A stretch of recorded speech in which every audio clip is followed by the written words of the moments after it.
I'm Master Saturn. Thank you for joining me for another BDSM United podcast in our BDSM Horror Story series. We're just going to switch it up a little today. Kind of a lighthearted episode. I figured since we talk about sex magic all the time, maybe we would talk today about horror from maybe a more fictitious. We'll try to see if these are believable encounters, but these are people who believe that they have had sex with ghosts. Yes, you heard that right, sex with ghosts. Our first person here, this is some things that I found on the internet here, and this is a woman named Amanda Teague, an Irish native, and also a Jack Sparrow impersonator, had a strange encounter one night in 2014. She said she was in bed when she was visited by Jack, the 300-year-old spirit of a Haitian pirate who was slain for his misdeeds. The two became closer and eventually decided to make their relationship official in January 2018. So apparently she had many visits from Jack, the 300-year-old spirit of the Haitian pirate. So much so that they decided to get married in January 2018. Teague hired a registrar and arranged for a boat to take her into international waters where she and Jack were married. A medium served as the go-between for Jack.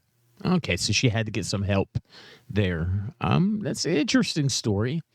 It's just so interesting that a Jack Sparrow, a pirate impersonator, would just happen to be visited by a 300-year-old spirit of a pirate. And then there's a little bit of the age difference there, 300 years old as opposed to however old Amanda was. And so, interesting. A woman marries the ghost of a 300-year-old pirate. Interesting.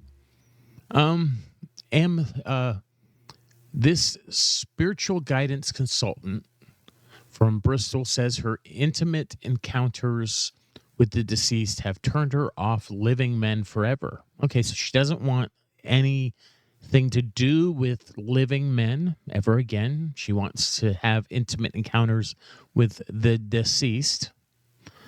Sounds a little interesting there. And she even went as far as to break off an engagement after she got her first taste of the afterlife. Her name, she goes by Amethyst Realm. She says her first time with a ghost came after a few weeks of flirting when she went to bed. She says, I wore a sexy negligee and lay there in the darkness. I felt a pressure all over my body as if a person was lying on top of me, but lighter and softer than a human. It was like nothing I'd ever experienced. I know how bizarre it sounds, but it felt real. It was different to having relations with a man, and afterwards I slept better than I had done in years. When I woke up, I knew it hadn't been a dream. I didn't feel at all guilty about cheating because the whole thing felt so natural. Okay, so she was with her. She was engaged at the time, and she felt like she didn't cheat with the ghost because it was just a natural thing to do. Interesting. It's interesting that she had an encounter and with a pressure on her body, like someone lying on top of her, lighter and softer than a human. It's interesting. It doesn't quite sound sexual, but maybe it felt intimate to her and it was emotionally engaging. Interesting. Okay. This one is everyone deserves to be happy, especially divorcees who are living alone after deciding to give up on men. Anne Elizabeth describes her sexy encounter with a ghost hunk straight from the pages of a paperback romance. She says, lying in bed, I wondered if I could summon a ghost to have intercourse with me. Closing my eyes, I envisioned a strong, handsome man with big shoulders. I kept my eyes closed throughout because I was worried I might scare him or ruin the moment if I opened them. Afterwards, I thanked the ghost and asked him to leave, which he dutifully did. I jumped out of bed with flushed cheeked and glowing skin and went about my day. So this one's interesting here. So she uses visualization, which it can be a type of energy manipulation. So I could see how this one feels a little more tangible. It's coming from a magical perspective. Using visualization to envision a certain energy that you're looking. I'm not sure about having ghost sex. That's a little out of the ordinary. And then, inviting a presence can be somewhat iffy because in the spiritual realm, things that you invite are not, things that would even take notice of you and be you're just opening yourself up. It's kind of like when we talk about relationships and you open yourself up to somebody that you've just met without vetting or having sex with strangers. Well, just summoning some random spirit could, if you believe it's even possible in your worldview, which I believe it's possible, summoning just any spirit, one that you haven't vetted, you haven't, and telling it to come and interact with you in such an intimate way as to maybe even penetrate you. You're just leaving, you're taking a big risk that you'll get a parasite. I like the way Josephine Smith talks about in the Magical Knowledge trilogy, especially. She talks about getting parasites. And a lot of the times when people feel like they have an encounter with a demon or they feel like they're oppressed or possessed in any way, a lot of times it's because they pick up a parasite and it's something that they need to get rid of. In an interview a woman going by the name of Joy discussed the ghostly encounters she was having at length, saying she had always been in tune with the spirit realm. So it definitely wasn't weird she was getting down with an apparition. It was very pleasurable, she says. It was almost like I was in a relationship with a real guy. Interesting. Laura Hale, a 20-something from Louisiana, believes her intimate ghost encounters are somehow tied to her persistent sleep paralysis. Could her brain be playing pleasurable yet creepy tricks on her, or is she being paid regular visits by a sexy specter? The first time she experienced paranormal intercourse, she wasn't sure. She went on to say, "It obviously creeped me out. I definitely felt sick about it, but it definitely felt like something sexual was happening to me and my body was responding.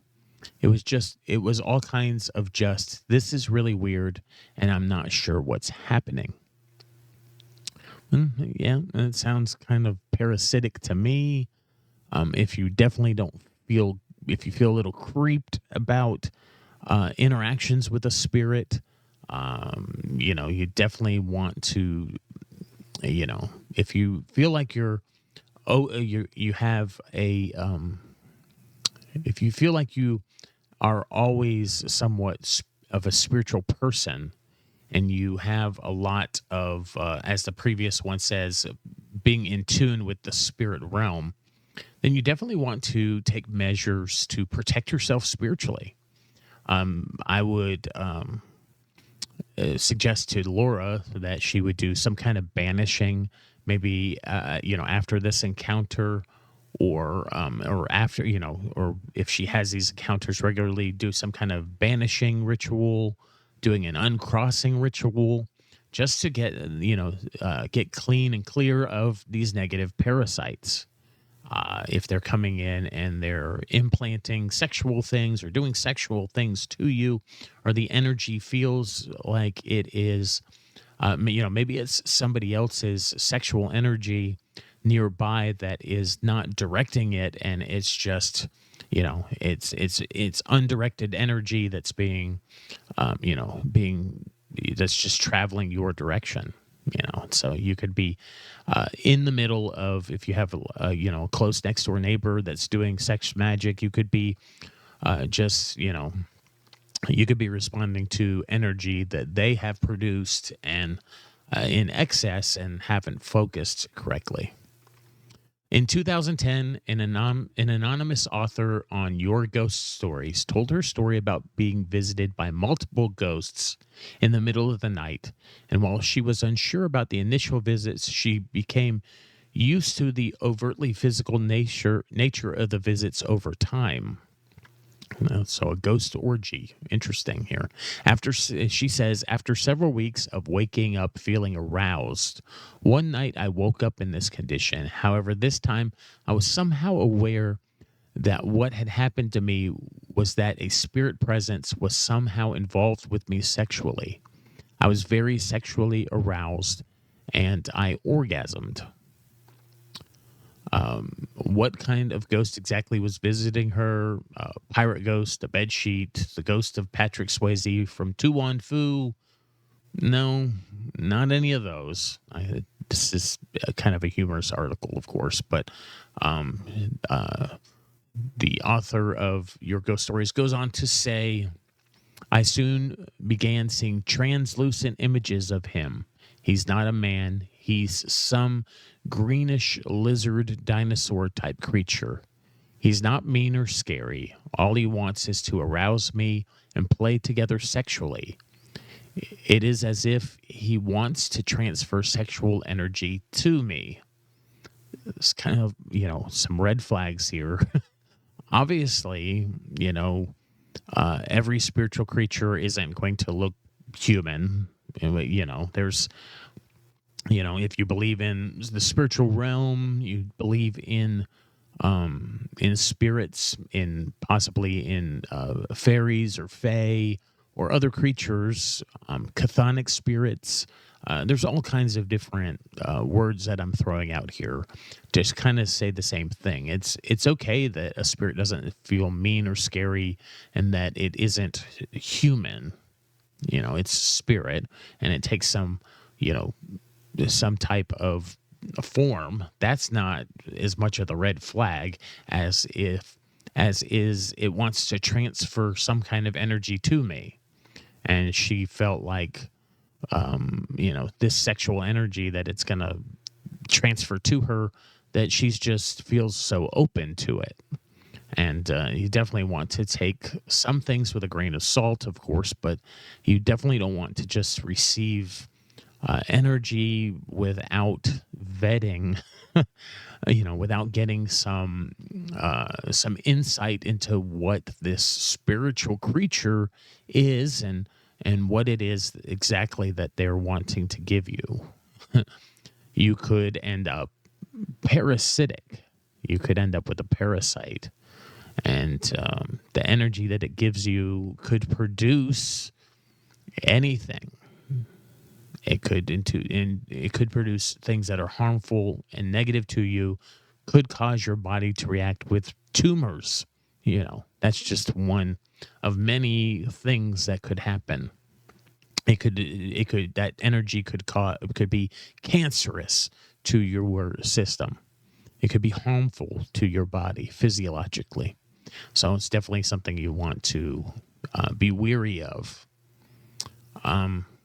In another post from Your Ghost Stories, a widow living in a trailer park in New Hampshire with her daughter writes that on top of the usual paranormal activity that she experiences around her home, so she has a regular spiritual encounters, there's definitely some sexy shenanigans happening after she falls asleep. Later that night, she says, I half woke up and discovered I was half laying on my stomach, and my hips were moving as if I were having intercourse. I could feel a weight against me, but I knew I was the only one in the room. I didn't recall having erotic dreams. I drifted back to sleep. That's all I remember. According to the anonymous writer, this kind of behavior went on for months at a time. So it's very interesting if you're in tune with spiritually, and you're having these encounters where you feel like something is doing something to you. You feel half awake, half asleep. If these encounters are only happening when you are, they're happening to you when you can't consent. They're happening to you when you are, when your subconscious is active and your conscious is asleep. And so you're definitely, may have some magical connections, you may have some spiritual connections, but you need to take some protections. Just like we wouldn't have just random unconsensual sex with strangers. And that wouldn't be a great thing for most people. Non consensual sexual encounters with other people are generally considered rape and are not generally welcome. They may be fantasized about by some people, but they're not generally welcome. You don't want to have non-consensual. If you can have consensual non-consent, but not non-consensual, if that makes sense. There's a fine line in there, but there's a definitely clear and distinct line between what is consent and what is not. And so you definitely want to have protections in place. You don't want to have invaders invading you in your sleep. Definitely, something that you don't want. Here's one. In 2010, a woman from Florida wrote to tell the story of her strange encounter with a phantom humper. That's an interesting way to put that. She said she lives alone with her 2 dogs in a home surrounded by trees. After making love once to her new ghost friend, she says things got darker. Here she says, a while back when I was sleeping, I felt a strange feeling or something pushing me down into my bed. It weirded me out, but I kind of ignored it. Oh, you kind of ignored it? What? Weeks later, I was awakened by the shouting of my name. I thought it was a bad dream, and I ignored it. Now, for the last week, as I lay down to sleep, I felt the bed shaking very lightly and like something was walking around my pillow and head like a cat might do. How very weird. I felt as if something was crawling around my legs and buttocks, and I turned on the lights and checked for my bed for bugs, but nothing. Okay, then it happened again, but this time I was still awake. I felt the crawling and a cool spot on my anus and private area, and a light pumping going on. How weird is it that something like a slight pin and needle feeling around my hips or buttocks? Oh, is that sometimes it's like a slight pin and needle feeling. You, you you're just gonna keep ignoring these things? You're not gonna take any steps or do any measures to protect yourself? Um, you know,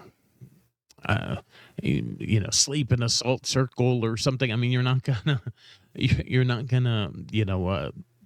smudge your house or something. I mean, anything. Get some crystals. I mean, you need to try something. Get some spiritual advice from somebody in the local area that deals with spiritually. Depending on where you are in Florida, I'm sure there's a good number of hoodoo practitioners.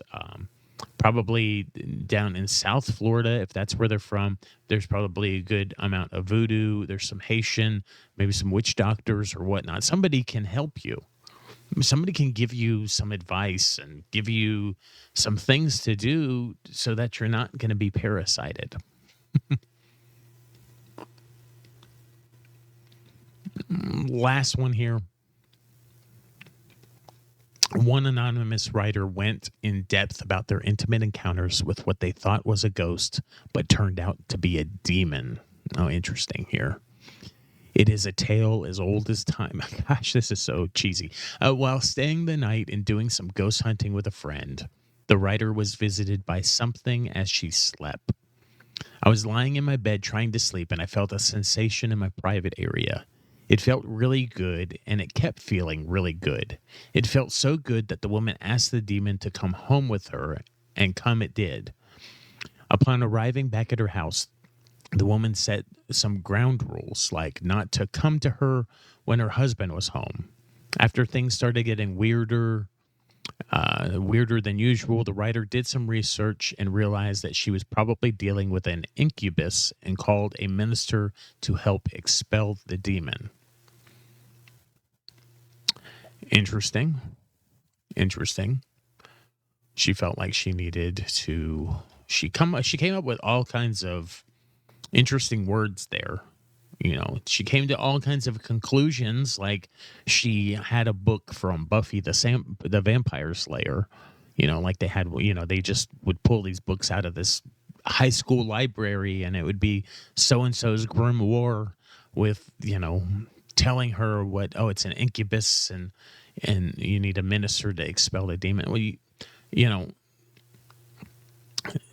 everything spiritual isn't necessarily dark, and everything dark isn't necessarily a demon or a daemon. And so not everything is chthonic. And it's interesting that it felt so good that she was in one place doing ghost hunting with a friend, and she asked the spirit to come home with her because it was a good sensation, and it kept feeling really good. I don't know how it went from good to, what kind of research she did that, made her jump to this like minister and demon kind of scenario, this whole exorcism kind of thing. And, if it felt good and she was able to set some rules and, it respected her boundaries. That doesn't sound very demonic to me, but it's good. She tried to set some boundaries. That's really good. And she got help when she felt like it was out of control. So, really it was a good thing. It just had some kind of crazy, incubus kind of, what kind of research did she do? Where did she go? Kind of vibe there. That's interesting. Well, I'm Master Saturn. Thank you for joining me for this kind of odd BDSM horror story, more on the horror side, maybe more on the story. I don't know if you believe the encounters that these people had. It's not really important. What is important is that that consent is key in everything that you do, and make consent a hallmark of your life. And if things come to you when you're sleeping, when you're incapacitated, when you're not able to consent, if your subconscious is opened at that time, take steps to seal your subconscious, to put some boundaries in place that while you sleep, do whatever is spiritually necessary, whatever is part of your tradition. I would recommend some ceremonial magic, perhaps, maybe some banishing, maybe the lesser banishing ritual of the pentagram, maybe something like that, maybe doing some uncrossing rituals.